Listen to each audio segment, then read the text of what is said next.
Hello and welcome. I'm Felicity Ezewike. Our first stop today is Africa and the prospect of artificial intelligence.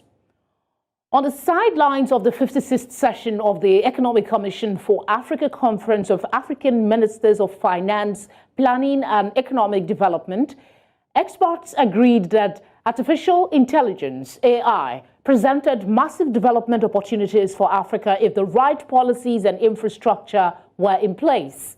Speaking at a panel discussion on fostering prosperity through policies and artificial intelligence in Africa, Usman Bah, Minister of Communications and Digital Economy of Gambia, said it was important to have the right policies to regulate the use of AI and also avert its risk. But Africa should not wait to have the regulations in place in order to embrace technology.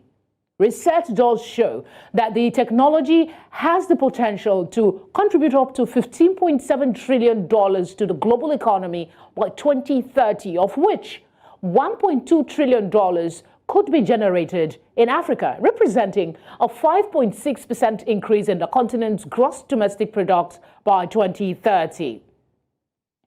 Another expert in the field, Fayaz King, the Deputy Executive Director, Field Results and Innovation for the UN, United Nations Children's Fund, said necessary strategies were important to ensure that all approaches to AI, from development, deployment to use, are in the public interest.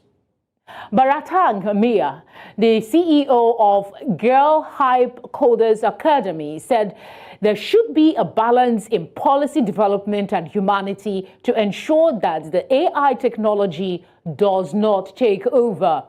There was a consensus that governments need to establish ethical framework on the development and deployment of AI through data privacy, security, transparency, and accountability in AI systems.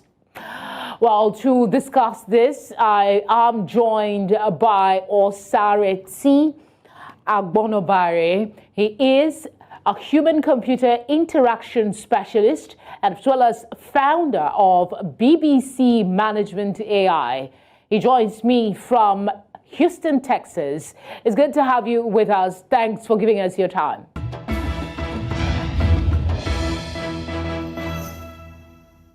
Thank you for staying with us. We now have our guest, Osareti Agbonobare, joining us from Houston, Texas. It's good to have you on one slot. Thanks again for giving us your time. Thank you.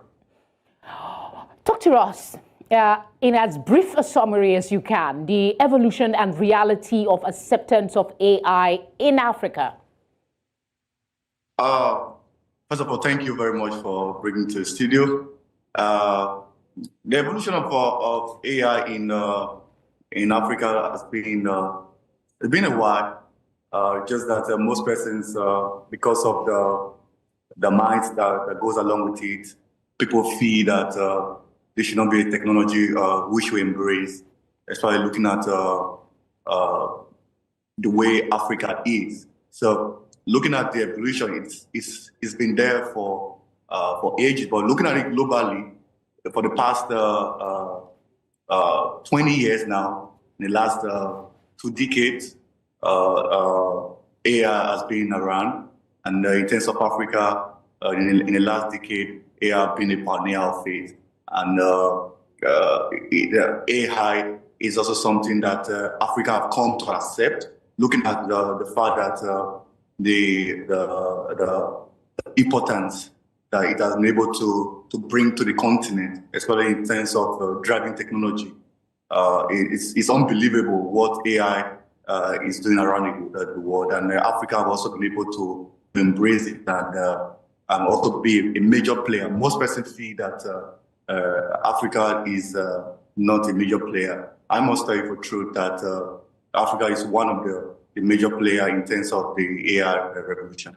How much acceptance is there for AI adoption in Africa? And what are these economic impacts that you alluded to that it has had in the continent? Yeah, like I said earlier on, it has been accepted by the continent. But just because of some minds, because of some cultures and traditions, so some persons also feel. But in terms of those who are enlightened, those who are well schooled, they have been able to accept it in the continent, and it has also driven technology in the continent. And if you look at some people who are using AI around the world, discover that you definitely going to need an African, an Indian, a Chinese. They are all people who are promoting AI, and that has also made the continent to accept it. It's just that sometimes our governments, because of their policies, they don't encourage this, they don't incubate this technology. But in terms of the population, they're able to accept it, because look at some of the smartest gadgets that we use. You see most of them in Africa, scattered around. So, and those things but compared to the European world, areas like where you are at, and Africa, what would be the percentage of acceptance? You know, if you want to balance this scale, and do we still have some ways to go to catch up, or Africa is closer to bridging the gap in AI acceptance as in other developed economies? Yeah, in other developed economies, just where the only difference is that they accepted it earlier in the last 2 decades, and Africa is just accepting it in the last decade. But in terms of in promotion, because if you look at most of these developed countries, they are more of older generation, and if you look at the continent in Africa, virtually like 80% of the population is under 30, and these are people who are drivers of AI in the society. So in terms of Africa place, if you want to measure it, I can say that there's a discrepancy between the acceptance in the Western world, because they knew about it earlier. But looking at the population, looking at the workforce of the continent, we'll be able to catch up in the next 2030, and Africa is in a position to do that. Do you feel that AI will indeed help bridge the technology gap between Africa and other regions? Like it or not, we still have some ways to go. Yeah, because if you look at what most of these developed countries do is that they export some of the best brain from the continent over there. And so if these persons are able to come back to the continent in Africa, and you can imagine what can be done, like just like what Ghana did some few years ago, where they have to encourage their citizens to come back. So if some of these best brain who are going out, which is it has its advantage and disadvantages, but at the same time when they are back, you can imagine what the continent is going to look like. Because even with the little we are seeing, like even in fintech, where you use AI, you can see that the fintech sector in the continent is far ahead of what you can get in the Western world. So that tells you that Africa, in terms of acceptance, they are going to accept it as far as it's going to make them become better. And so far, the only difference is that they accepted it earlier in the last 2 decades, and Africa is coming, but with the population, we're going to match up. Okay, the optimism is really impressive, but are there any projects or maybe initiatives that is underway in Africa promoting AI development? Is there any that you know of?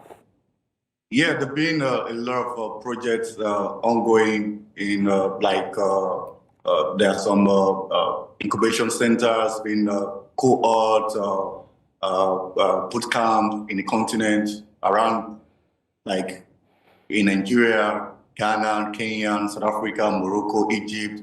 There are a lot of bootcamps where AI and the data science is being taught. People are being trained, and these are things that are promoting. And if you look at even people who like in terms of freelance, discover that people from the continent, they're able to upskill themselves with some of this technology that they provide these services as a form of freelance to those in the Western world. So I think Africa is in the right position to leverage on this technology. So there have been a lot of programs, just like what our organization is doing, which is AI for Blacks, trying to make more Blacks, not just in Africa alone, Blacks all over the world, to get more involved in AI. Because what I would like to note is the frontier of the world. It's something that it has come to stay. We just need to utilize it because it's making the world more faster and more efficient. So we need to follow. Okay, one of the concerns raised at the UN gathering that I mentioned at the opening of this program was the necessity to create strategy that approaches AI development from the angle of a public interest. So I want to ask, what should be the ethical considerations surrounding AI implementation in Africa? For someone who is from the continent, what would you promulgate? Yeah, looking at the ethical consideration, just like what we also talked about, because I was one of the conveners of the UN Science Summit during the UN General Assembly here in New York, where we talked about how we could actually engage more people in STEM and especially in AI. And yes, we talked about the ethical consideration. Yes, there's a lot of advantage that comes with it, but we can also shy away from some of the advantage because that is what I've heard the continent backward. I remember when I was having a conversation with my PhD supervisor saying that, oh, I want to do a research on AI. She was kind of, I'm not sure I'm able to do that. So there's still a lot of mindset that need to be changed as regarding that. So in terms of the ethical consideration, I think what we could actually recommend is that as much as this technology is being created, we should also be thinking of how we could actually mitigate some of these advantages. Like for children, there should be technology that should be at their own level. And for those who are being scared, that's why in the use of AI, it's very, very essential that you work on your feedback system. So whatever feedback, whatever data you collect, you want to work on it. And some of these data talk about the ethical consideration, because just here in the USA, is already planned to scrap a TikTok because of some of the ethical considerations. So if those things can be created beforehand, before this technology is being created, like when this technology is being created, you are also creating how to mitigate some of these ethical concerns in society. I don't think there'll be a problem because some of these advantages are just few, looking at the advantages that comes out from it. For someone who is not very vast in your area, but I do remember the likes of Meta, Facebook appearing before Senate all the time. They talk about policies and regulations to keep the environment safe for users. I want to ask the same question of AI. What policies or regulations do you think, off the top of your head, needs to be considered if we are to support not just the creation of AI and the deployment, but the responsible deployment of AI in Africa, considering also our level of development and the level of penetration of science and technology across the continent? Yeah, I think the first thing that we need to consider is privacy, because everybody want to be rest assured that whatever I'm having with you, if I'm using the technology, like it is between both of us or between you and me and your organization. So if that can be taken care of, because that is actually consigned, not just in Africa alone, even here in the States. So privacy and cybersecurity, that is also very essential. Continuing to also upskill more experts in this area, so that some of all these challenges, because you want to create a technology where it is not so secure. Safety is very, very essential in building some of these gadgets. We must make sure that the users are are very, very safe. So if we put some of all these things in terms of privacy, in terms of cyber security, in terms of giving people that confidence, as much as we are using your data, we're not trying to sell it out, because that's something that they have to be confident that none of your information will be sold out or be used for any political gain, because that is also a very, very big concern. And because once some of these government officials get hold of these data, they can actually use it to create some propaganda that which might affect the direction of an election. So if those things can be taken care of, I think will be better. All right, away from policies, one other thing that was highlighted was the fact that Africa does not have adequate infrastructure to tap into the limitless, that's what is being described as opportunity of AI to, help us develop. As someone who is in that area, and you have something to do with a talent pool, so I would ask you what measures can be taken to build a strong AI talent pool in Africa that stays, not the one that keeps running off. Yeah, like I said earlier on, the government needs to be involved, because the government have been shying away from it because they are scared. They think that if we get more involved in it, we might not be relevant. So this is already happening in the advanced world, and they are able to manage the situation. So in the continent, the government needs to be much involved, because if those policies are not there, it becomes so difficult to drive this technology we're talking about. The government needs to be involved. They need to create more awareness about the use of AI. People mindset need to be changed. That it has a lot of goodies that we are going to benefit from. Just like talked about the incubation centers, the boot camp, we need more of that, not just in some selected places in Africa. We need across all the 54 countries, we need more incubation centers, we need more training centers where people can actually be skilled, because it is through those avenues that people's thoughts can actually be changed about the use of AI. And the government needs to change some of the policies that is on ground. It has been there for decades, and that cannot drive technology, that cannot drive development. So some of all these policies need to be changed. We need more persons who are in this area, because if you also look at the policies that are being drafted, they are being drafted by bureaucrats. Sorry to interject, but upskilling is one thing. The other thing is to keep because we have a Japa syndrome. For those that don't know, people live in Nigeria for other places. We call it Japa in this area. So that is a problem. Are there potential job displacements and economic implications resulting from AI adoption in Africa? Will people lose their job? Will it create more jobs? Because that's another fear about the acceptance of AI in Africa. People worry that we'll have automation, even an AI might begin to do my job. Yeah, I think that is a misconception, and it is good that you raise it up so we can clarify that, because not just you alone, not just our audience, a lot of persons, even here in the state, have been scared of what AI can actually do. I must tell you the truth that AI is going to create more jobs than you can ever imagine.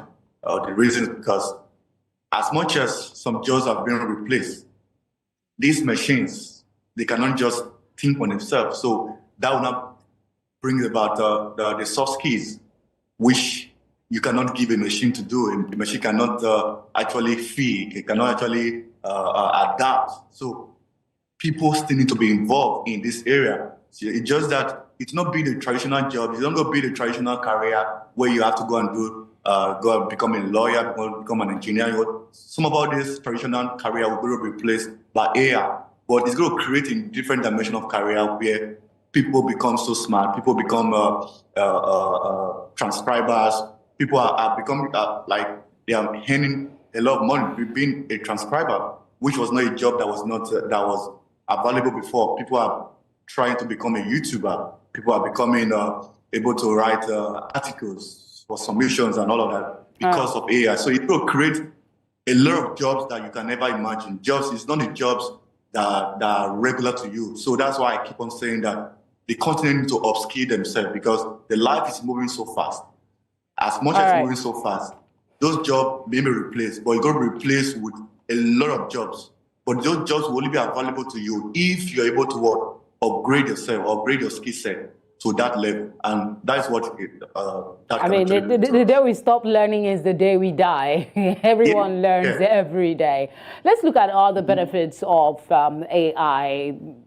I'm going to lump them together because we're running out of time. Healthcare outcomes in communities, in African communities, and then agriculture and food security. How can AI play a role in these areas? Yeah.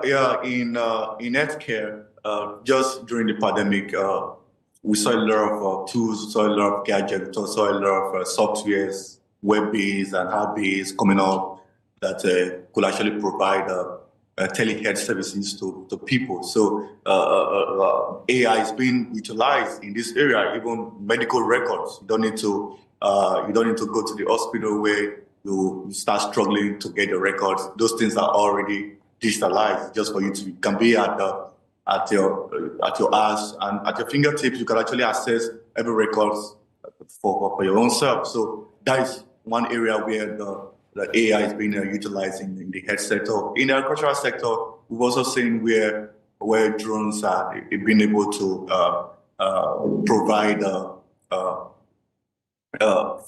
like agricultural health services, extensions, where maybe if you have about 5 acres, it might be so difficult for you to get around or get people to do that. You can actually use the drone technology to actually reach out. Yeah, well, we've seen videos. We've seen videos of medicines being deployed using drones. All right, in 30 seconds, if you can, how can African governments and policymakers support the growth and deployment of AI technology and ensure wider acceptance because it is the new age? In 30 seconds, if you can. Yeah, the governments need to change some of the policies that have been there for decades. Need to bring experts who are in these areas to formulate policies. It doesn't mean they're trying to take up their job, trying to take up their responsibility. No, we are trying to bring people, because if you have bureaucrats who are used to the norm, it becomes so difficult to drive technology. So the policy needs to be changed. When the policy is being changed, it becomes so easy to drive awareness and talk about it. People will start accepting it. But when the policy is not there, it will continue affecting the level at which this development of technology can actually reach out to across the continent. All right, Osaratin, thank you very much for speaking with us. We appreciate the insights you have provided. Thank you.